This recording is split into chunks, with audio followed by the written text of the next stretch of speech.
안녕하세요, 북리시입니다. 오늘은 클레어 키건의 맡겨진 소녀라는 책을 리뷰를 해볼게요. 이 책은 다산 책방에서 23년도에 처음 발매가 되었습니다. 제 블로그에 오시면 이미지들이 많이 삽입이 되어 있는데요. 제가 영상에는 아직까지 어떻게 넣는지를 잘 몰라요. 그래서 일단 열심히 공부를 해보고 할 수 있으면은 중간중간에 이미지 컷을 삽입을 해보도록 하겠습니다. 이 책은 이동진 평론가가 뽑은 2023 올해의 책 중에 한 권이에요. 짧은 단편 소설이고요. 아일랜드 교과서에도 수록되었다고 하는데 책을 읽어보시면 문체가 매우 함축적이고요. 간결하면서 그 문장과 문장 사이에 여백이 많은 글이라는 인상을 줍니다. 다만 분량이 짧은 만큼 특별한 스토리가 전개되지는 않아요. 이 책이 영화로 제작되었다고 하는데 어떤 부분을 클라이막스로 해서 영화적인 몰입감을 주게 될지 궁금합니다. 전체적으로 내용이 조금은 따스하고 천천히 그러면서 좀 스무스하게 진행이 되는 감이 있어서 이 중에서 어떤 부분을 그 절정의 그 부분으로 넣었는지 궁금합니다. 그리고 어떻게 더 영화적인 어떤 그 반전 같은 것을 주어졌을지도 궁금했어요. 영화에 잘 보이지 않으시겠지만은 포스터고요. 집중해서 읽으면 저 같은 경우는 제가 빨리 읽는 편이 아닌데 1시간 반에서 2시간 정도 걸렸던 것 같아요.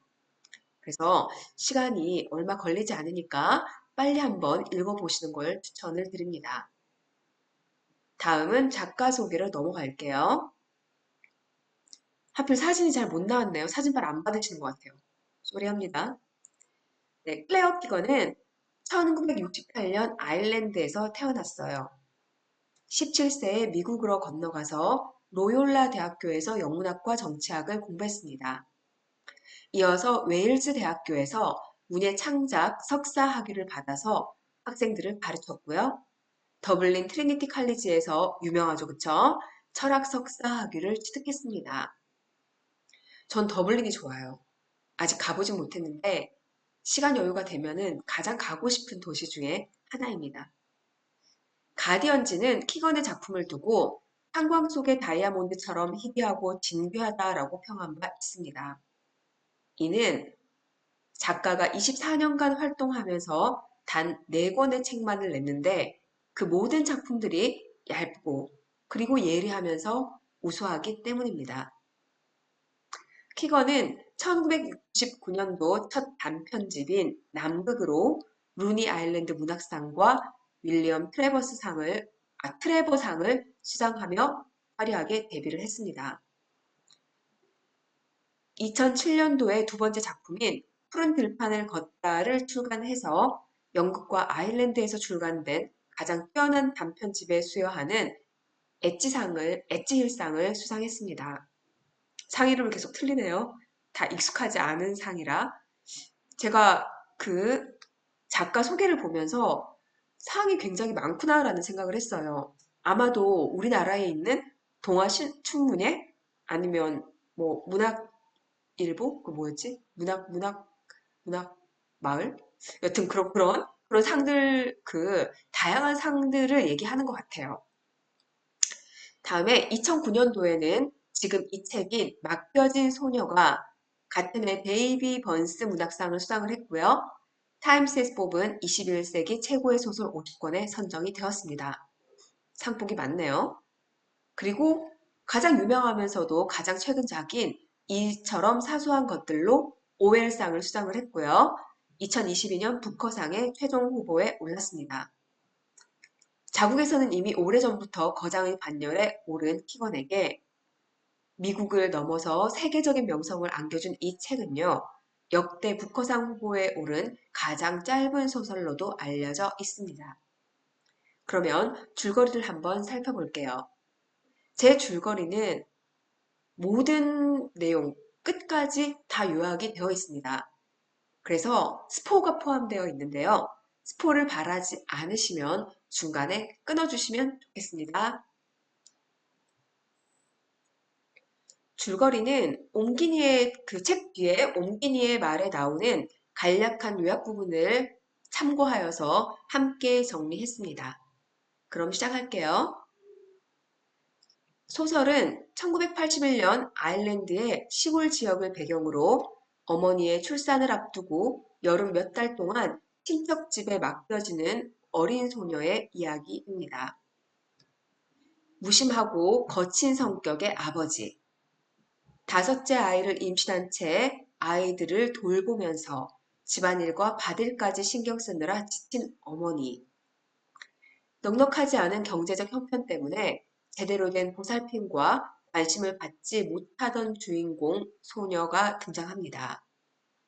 소녀는 경제적으로는 넉넉하지만 아이가 없는 먼 친척집에 잠시 맡겨지면서 처음으로 애정어린 보살핌을 받게 됩니다.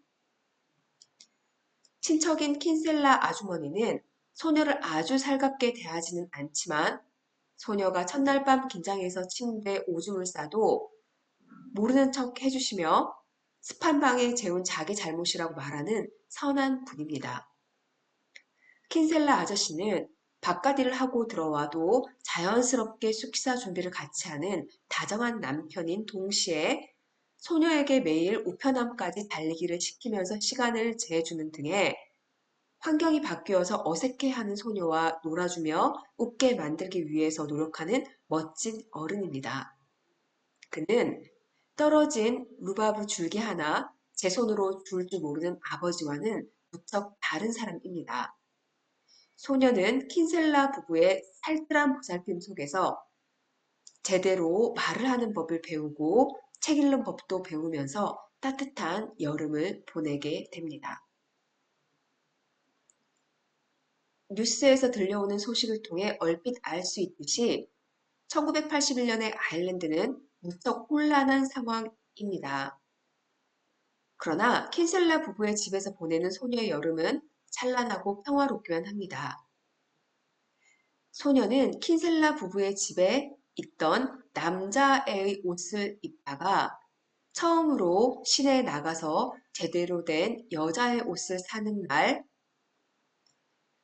소녀는 동네의 초상집에 킨셀라 부부와 함께 방문했다가 부부의 비밀스러운 아픔을 알게 됩니다. 부부에게는 아들이 한 명 있었는데 아이는 그 초상집의 늙은 산안개를 따라서 거름 구덩이에 들어갔다가 빠져 죽었던 것입니다. 킨셀라 아저씨는 그 개를 쏘아주려고 했지만 마음이 약한 아저씨는 끝내 그러지 못합니다. 시간이 지나서 엄마에게서는 건강한 남동생이 태어났다는 소식이 들려오면서 여름방학이 끝납니다. 킨셀라 부부는 소녀를 집으로 데려다 줍니다. 소녀를 집 앞에 내려주고 막 떠나는 아저씨에게 소녀는 달려가 힘껏 안기며 아빠라고 부릅니다. 그러나 그 아빠는 막 자신을 향해서 다가오고 있던 친아빠를 말하는 것인지 자신을 안고 있는 아저씨를 말하는 것인지 불분명합니다. 책은 이렇게 끝이 나고요. 오픈엔딩이라고 하죠. 그 결과를 어떻게 본인이 받아들일지는 독자에게 맡겨놓고 있습니다. 그러면 오늘은 여기까지 할게요. 다들 좋은 하루 보내세요. 다음에 봐요.